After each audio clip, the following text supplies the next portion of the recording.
Iya. Ya, halo. Assalamualaikum warahmatullahi wabarakatuh. Ketemu lagi dengan saya di sharing kali ini tentang powerful leadership ya. Jadi di sharing ini saya akan eh, cerita ke Anda semua bagaimana cara kita membangun bisnis ini dengan ilmu leadership. Karena memang seberapa besar bisnis Anda akan tergantung seberapa level leadership yang Anda miliki ya. Ini saya, dan satu hal yang saya sukai dari diri saya adalah saya senang belajar dan senang berbagi ya. Saya membangun bisnis ini bareng istri saya. Oke, nah ini beberapa modul yang saya sudah buat dan mudah-mudahan saya bisa sharingkan ke Anda semua ya. Ya, sebelum saya cerita lebih detail, saya ingin selalu ngingetin ke Anda semua bahwa apapun yang saya sharingkan akan mudah Anda pahami kalau sebelumnya Anda sudah rutin mempelajari alat bantu yang disediakan One Vision ya, dari mulai basic pack, starter pack, netpi, buku berpikir berjiwa besar, sama buku cara mencari kawan dan mempengaruhi orang lain. Terus seminarnya dari mulai umum sampai bersyarat, dari online sama offline ya. Ketika itu semua Anda sudah kuasai, maka sharing-sharing saya ini akan jauh lebih mudah Anda tangkap. Oke, rekan-rekan semua, saya punya dua pertanyaan nih, dua pernyataan. Coba Anda pilih mana yang menurut Anda paling pas. Yang pertama, ada pernyataan seperti ini. Menjadi pebisnis TNS adalah jalan terbaik untuk meraih kebebasan finansial, dan produk TNS adalah produk kesehatan herbal terbaik di dunia. Itu yang pertama. Yang kedua, menjadi pebisnis TNS adalah salah satu jalan terbaik untuk meraih kebebasan finansial, dan produk TNS adalah salah satu produk kesehatan herbal terbaik di dunia. Nah, Anda kira-kira kalau harus milih yang pertama apa yang kedua? Ya, ini saya kasih gambaran ya. Sudah milih ya? Oke. Kalau Anda milih yang kedua, Anda menanamkan ke mindset Anda, ke pikiran Anda bahwa TNS adalah salah satu profesi yang terbaik dan produk TNS adalah salah satu produk terbaik. Ini kedengarannya indah, tapi sebetulnya berbahaya ya. Berarti Anda akan membiarkan diri Anda berpikir hal lain karena Anda hanya bilang ini salah satu. Nah, negatifnya yang kedua ini adalah Anda tidak akan pernah fokus di bisnis TNC. Dan Anda pun tidak akan jadi pengguna produk TNC. Kenapa? Karena di mindset Anda tanamkan ini cuma salah satu profesi. Ini cuma salah satu produk. Artinya banyak profesi lain, banyak produk lain. Ini bukan masalah antara sombong nggak sombong, bukan masalah bukan ya. Ini masalah pilihan hidup, dan ketika Anda menancapkan ke dalam diri Anda bahwa pilihan jalan hidup itu banyak, maka Anda tidak akan pernah fokus. Nah, sekali Anda tidak fokus, Anda tidak akan jadi apa-apa. Dan yang berbahaya ketika ketidakfokusan Anda terduplikasi ke tim Anda. Ketika tim Anda tahu bahwa Anda punya banyak profesi, dan ketika tim Anda tahu bahwa Anda kalau butuh produk kesehatan, minum banyak produk kesehatan yang bukan hanya produk TNC, bagaimana kira-kira duplikasi akan terjadi? Ya. Nah, it's okay kalau memang sekarang Anda baru memulai. Ya. Anda konsultasikan ke mentor Anda sebelum Anda harus konsultasi dulu ke mentor Anda ya, kapan kira-kira Anda akan benar-benar fokus di bisnis ini. Kalau memang sekarang Anda sudah punya pekerjaan inti, ya silakan Anda tinggal bikin target kapan pekerjaan TNC akan jadi pekerjaan inti Anda, gitu ya.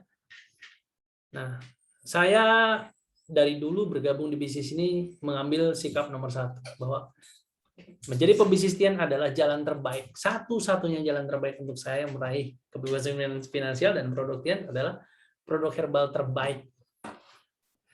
Ingat teman-teman semua, Bapak Ibu semua, mindset dan belief menentukan cara Anda mengeksekusi, dan cara Anda mengeksekusi menentukan hasil. Ketika Anda fokus di bisnis ini, fokus dengan produk ini, maka Anda akan menjadi orang yang hebat dan Anda akan menduplikasikan itu ke semua tim Anda. Ya, sekali lagi konsultasikan ke mentor Anda. Ya. Untuk Anda yang baru, sekali lagi Anda bisa membuat target kapan Anda akan fokus di bisnis ini. Benar-benar hanya bisnis ini. Ya. Kalau Anda yang sudah lama, ya mungkin kemarin belum fokus, ya ayo mulai sekarang targetin. Karena orang kalau punya banyak profesi, dia tidak akan menjadi hebat. Ya, dia tidak akan menjadi hebat. Hanya yang satu profesi yang akan hebat. Ya. Oke, kalau penyanyi ya penyanyi, artis ya artis, main film gitu ya. Kalau olahragawan ya olahragawan, makanya mereka bisa berhasil. Di Tiansi, Anda harus fokus di Tiansi. Baru Anda akan mendapatkan hasil. Ketika Anda kepikiran profesi lain, ketika Anda kepikiran produk lain, di saat itulah maka kesuksesan Anda semakin jauh.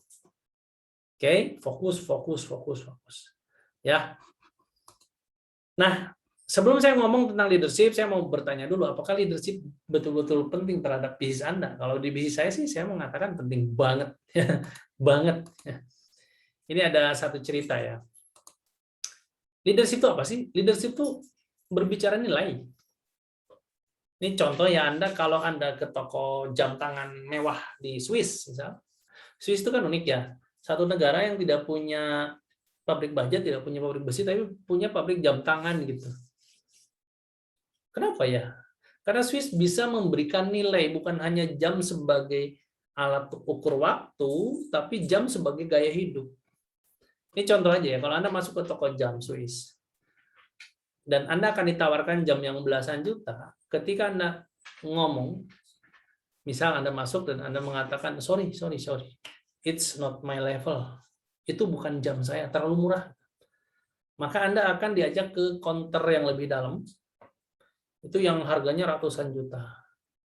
Dan sama ketika Anda ditawarkan jam yang seperti itu, Anda bilang, sorry, it's not my level. Jadi, ini bukan jam yang layak buat saya. Ada nggak yang lebih bagus?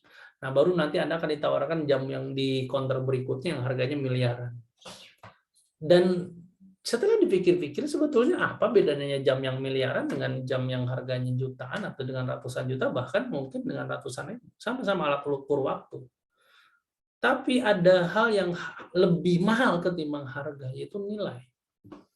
Nilai. Jam yang harganya miliaran memiliki nilai yang lebih, bahkan melebihi harga bahan bakunya mungkin. Ya, nilai prestisnya, nilai penghargaan diri, gitu. Benar-benar beda. Nah, sama dengan leadership. Leadership itu berbicara nilai. Ya, bagaimana Anda menilai diri Anda, menilai profesi Anda, itu yang akan membuat Anda punya katup leadership yang berbeda dengan orang lain. Nah, kisah yang kedua, saya akan cerita tentang Pygmalion Effect ya. Pygmalion itu pemahat paling hebat di zaman Yunani kuno. Sehingga satu waktu dia memahat sebuah patung perempuan yang ternyata cantik sekali, dan dia ingin perempuan itu beneran jadi perempuan itu, dan akhirnya diminta ke dewa-dewa, dia berdoa, ya dewa jadikanlah ini perempuan beneran gitu. Dan karena dia memusatkan perhatiannya, dia berdoa dengan sungguh-sungguh, singkat cerita, ternyata patung ini berubah beneran jadi perempuan dan menikah dengan Pygmalion. Nah, akhirnya kisah Pygmalion ini jadi banyak sumber penelitian ya di kalangan akademisi. Oh, ternyata bisa ya ketika kita mengharapkan sesuatu dengan luar biasa, bisa benar-benar jadi kenyataan gitu. Ya,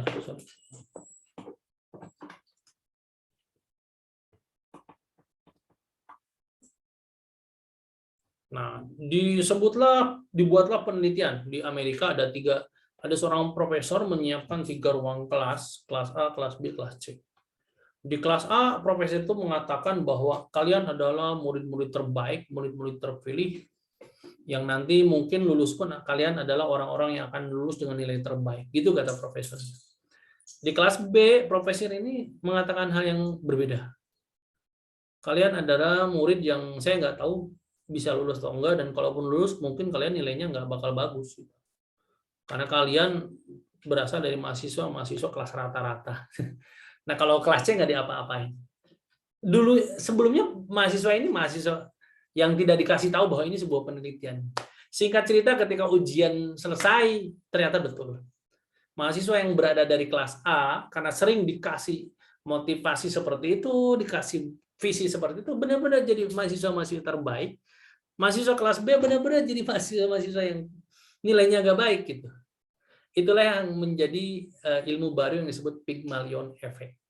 Ketika Anda memfokuskan sesuatu, memberikan sesuatu nilai, memberikan sebuah pengharapan terhadap sesuatu, maka sesuatu itu akan jadi kenyataan. Itu yang disebut dengan mestakung, semesta mendukung. Oke. Nah, terus leadership. Leadership berbicara nilai-nilai positif, leadership berbicara tentang level sebuah sebuah pencapaian. Terus apa sih makna leadership di era ini? Ya, kita di bisnis Tiansi yang akan membuat kita punya grup sebesar apa? Sejujurnya bukan karena Anda pinter teknis, selling, networking, bukan, tapi seberapa level leadership Anda. Dan leadership zaman sekarang, saya melihat ada beberapa poin ya, yang berbeda dengan zaman dulu. Zaman sekarang, leadership itu equal. Ya. Anda akan diterima sebagai pemimpin ketika Anda justru berdiri sejajar dengan orang yang Anda pimpin. Zaman dulu beda, leadership itu orang-orang yang kita anggap tinggi. Orang-orang yang kita anggap bahkan seperti dari dunia lain. Gitu. Orang-orang yang kita anggap memiliki derajat yang berbeda. Dulu. Kalau zaman sekarang justru orang semakin dianggap leader kalau dia semakin dekat, semakin sejajar. Dalam istilah politik, hal seperti ini sering dipakai dengan istilah belusukan. Dulu orang mau menjadi seseorang, kampanye di panggung-panggung besar. Dia berdiri di atas panggung, masyarakatnya di bawah. Sekarang enggak, orang pengen jadi seseorang dalam politik, masuk ke rumah-rumah warga. Berbaur, ngobrol, ngopi, nongkrong bareng. Equal. Di Tiansi pun sama. Kalau Anda ingin jadi pemimpin yang punya pengaruh besar buat tim Anda, buanglah jarak, buanglah sekat, sering-seringlah kumpul, sering-seringlah berdiri bersama, ngobrol bareng. Tidak ada sekat, tidak ada jarak. Lagian kita kan sebenarnya part of the team, bagian dari sebuah tim bisnis. Ya, kita butuh dengan tim kita butuh dengan kita. Jadi kita sama sebetulnya. Bedanya mungkin Anda bergabung lebih dulu ketimbang tim Anda. Itu saja. Tapi mengenai leadership, kita sama. Kita bagian dari sebuah tim. Dan mereka pun kan leader. Sama seperti Anda. Makanya berdirilah sejajar. Saya dengan orang baru, saya bersejajar. Memang saya leader, peraih reward, dan sebagainya. Tapi ketika saya ingin membantu tim baru saya juga tetap harus mendekatkan diri dengan mereka, berdiri sejajar dengan mereka. Yang kedua, leader di era ini adalah orang yang paling banyak mendengar.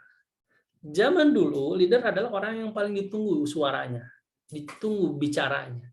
Sekarang justru yang kita harus lakukan kalau kita ingin jadi leader yang bisa berdampak, punya power, yaitu ketika kita banyak mendengar.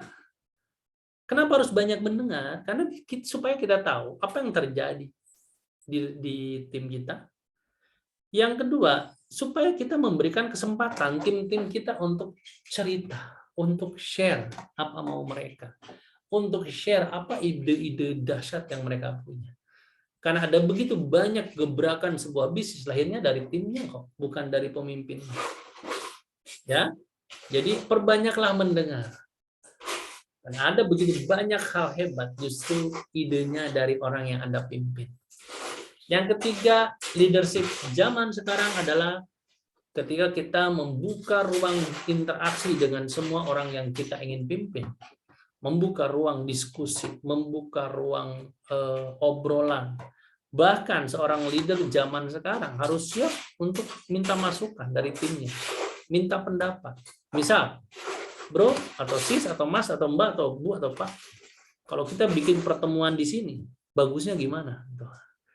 Nah, biarkan tim Anda memberikan gambar, memberikan pandangan, bahkan mungkin mendebat ide Anda.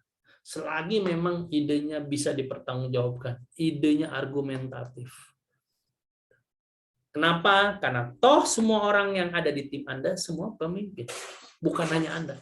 Karena kalau Anda ingin selalu paling tinggi, Anda ingin selalu paling banyak bicara, Anda ingin selalu paling banyak didengar, bisa jadi Anda pemimpin, tapi Anda memimpin para pengikut. Tidak akan membuat Anda hebat. Ya, kalau Anda ingin menjadi pemimpin yang powerful, yang bisa menggerakkan banyak orang, berdirilah sejajar, dengarkanlah suara hati mereka, ide mereka, dengarkanlah curhat mereka, dan buka ruang diskusi, buka ruang komunikasi. Karena semakin banyak Anda membuka ruang interaksi, akan semakin mudah Anda menggerakkan orang-orang yang ada di organisasi Anda. Terus pertanyaannya, dari mana seorang leader lahir? Yang pasti seorang leader lahir awalnya dari follower yang hebat. Dan follower yang hebat biasanya memiliki banyak ide. Nah, ketika Anda memimpin sebuah organisasi, itulah kenapa Anda harus banyak mendengar. Anda harus duduk sejajar supaya mereka nggak canggung dengan Anda. Kenapa Anda harus buka ruang diskusi? Supaya orang-orang yang Anda pimpin berani mengemukakan ide-idenya, gagasannya. Dengan seperti itu, Anda akan memiliki calon-calon leader hebat berikutnya. Nah, makanya kalau saya ketemu dengan tim saya, dan mereka punya tantangan bisnis, saya nggak banyak kasih nasihat, nggak banyak kasih saran. Justru saya akan banyak bertanya dia, masalahnya apa, tantangannya apa, terus apa yang akan dia lakukan, dan kapan itu akan dieksekusi. Itu semua jawaban dari dia. Kalau ada orang konsultasi dengan saya, mereka sudah tahu. Mereka harus menyiapkan apa permasalahan yang mereka hadapi, dan mereka harus menyiapkan jawaban apa saja yang kira-kira make sense dengan permasalahannya. Karena kalau mereka konsultasi dengan saya hanya menceritakan masalah, toh gampang, solusinya paling dia ada di starter pack, selesai. Kan sebetulnya semua masalah ada di starter pack jawabannya. Cuma kan Anda harus bicara, dan Anda harus berpikir dong. Itu kan masalah Anda, yang paling tahu masalah Anda kan diri Anda, bukan upline Anda. Makanya Anda dong yang paling harusnya tahu apa yang harus dilakukan.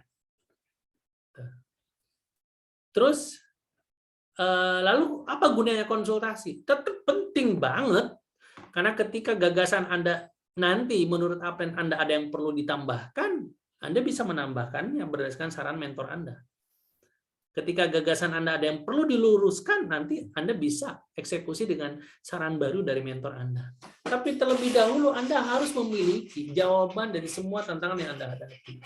Itu tandanya Anda baca buku, dengar kaset, ikut pertemuan.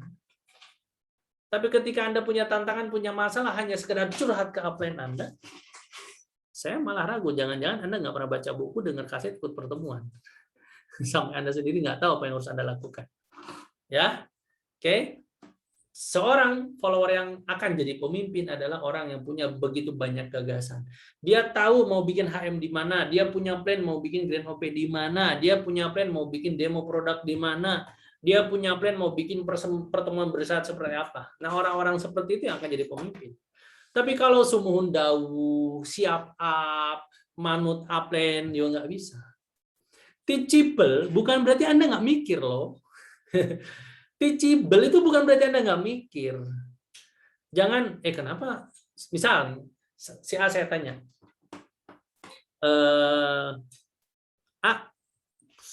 kira-kira kalau kita bikin Grand OP di sini gimana? Terus dia bilang, enggak, terserah upline, saya mah manut aja. Ya elah. Kalau gitu mah gue nggak usah nanya gitu. Justru saya nanya itu mau membuka ruang diskusi, mikir bareng, berinteraksi bareng, kita pecahkan bareng gitu. Ya, kalau orang yang jawabnya seperti itu, saya sudah dalam hati, aduh ini mah bukan pemimpin.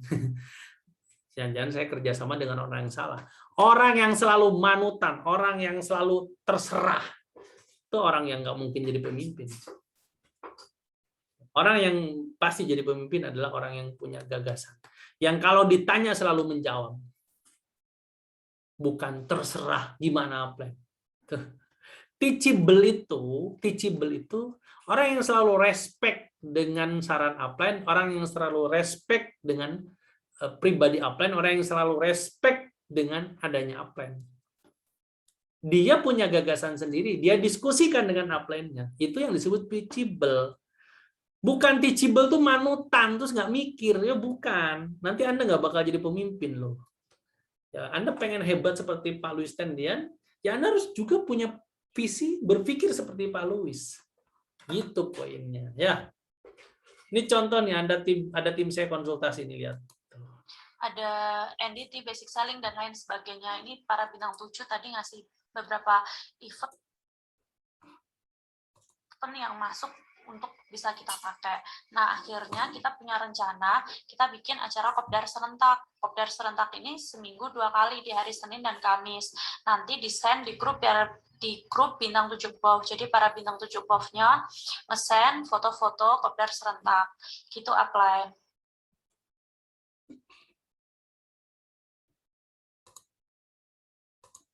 Nah, kopdar serentak ini kan kita seminggu 2 kali, momentum day sebulan sekali. Nah, CP Academy serentak ini pasti tiap bulan. Nah, supaya apa? Supaya Royal Academy ini pesertanya banyak dan ada orang-orang baru yang tembus di Royal. Gitu, apply. Apakah ada masukan? Thank you.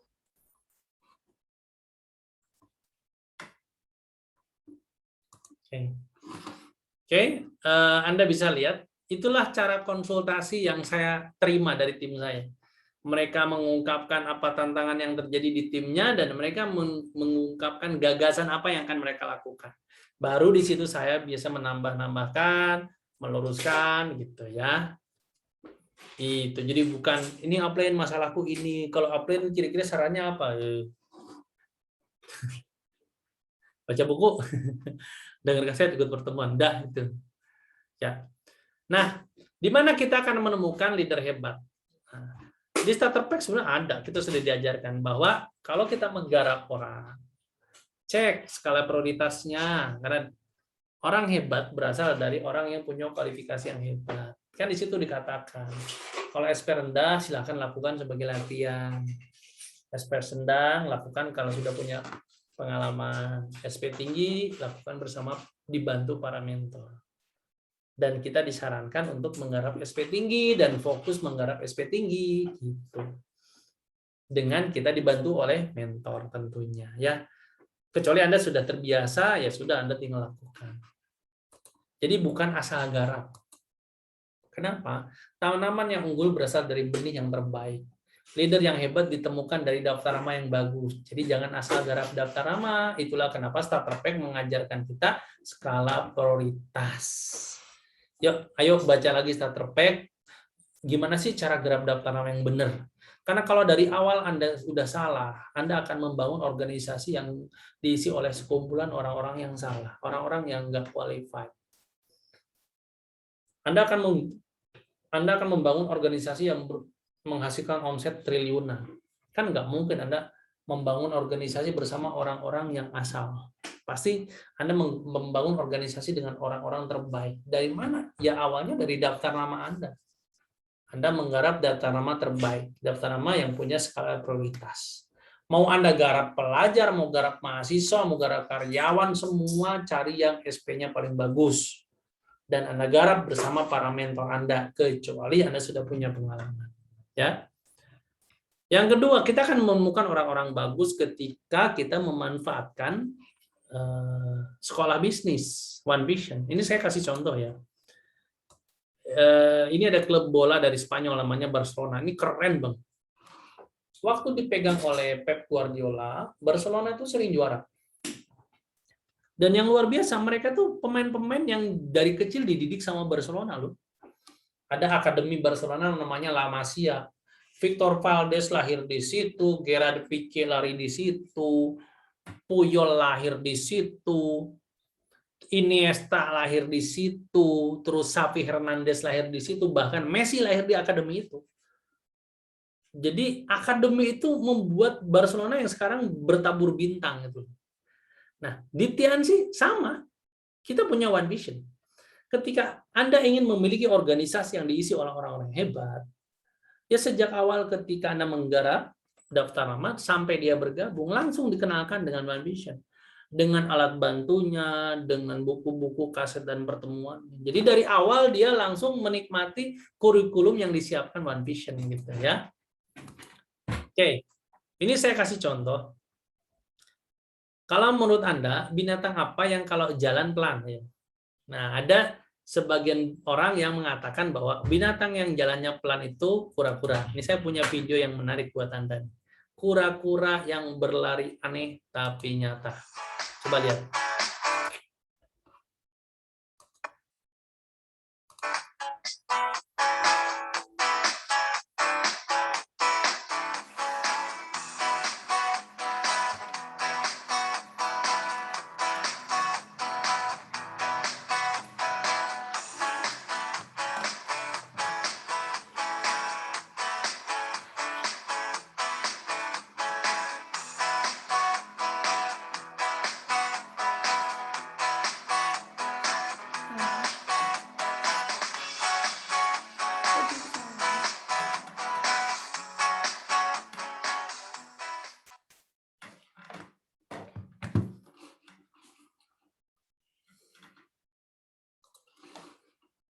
Oke, ternyata kura-kura pun yang katanya binatang yang kalau jalan lambat, kalau jalannya di atas treadmill bisa cepat juga ya. Jadi mungkin sama, jadi sama analoginya dengan kita. Kalau kita benar-benar berjalan di bisnis ini dengan one vision, kita pun akan ke bawah hebat ya. Nah, income itu awalnya dari mana? Income itu awalnya dari valensi, yaitu berapa nilai income yang kita miliki tergantung valensi yang kita miliki. Valensi itu gabungan dari skill dan knowledge, dari pengalaman, praktik, dan ilmu. Nah, kabar baiknya kalau Anda pengen punya income tinggi, ya valensinya harus tinggi. Action-nya harus banyak, ilmunya harus banyak. Makin banyak action dan ilmunya, tuh lihat, semakin tinggi income yang Anda dapat. Terus dari mana kita dapat ilmu dan pengalaman? Ya dari one vision. Makanya kalau Anda ingin jadi leader hebat dan menemukan banyak leader hebat, poinnya adalah pakai one vision dan semua alat bantu one vision.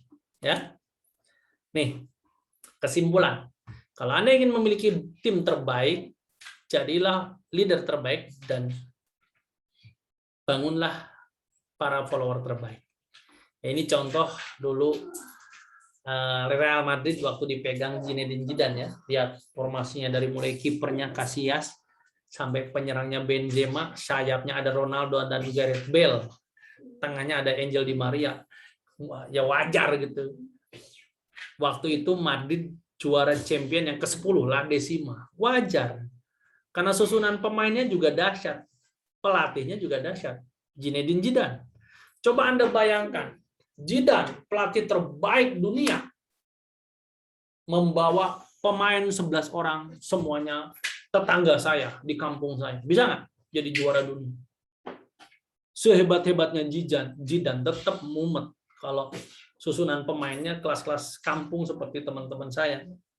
Yang nendang bola juga belum paham gitu. Begitupun sebaliknya. Pemain terbaik seperti ini, kalau pelatihnya saya, ya tetap aja nggak bakal juara lah. Karena saya bukan ahlinya melatih bola. Makanya tim terbaik itu selalu gabungan antara leader hebat dan follower hebat. Kalau Anda ingin memiliki organisasi bisnis yang kuat, ya diri Anda harus belajar terus jadi leader. Dan bangun orang-orang yang punya karakter leader. Bangun dari daftar namanya, garap dari daftar nama terbaik, dan bangun bersama one vision. Ya. Oke, nah terus apa yang membuat saya bertahan sampai hari ini membangun organisasi ini? Ada 4 hal ya. Yang pertama, saya punya keyakinan bahwa bisnis ini akan membuat saya passive income dan bisa membuat saya menikmati kehidupan yang luar biasa.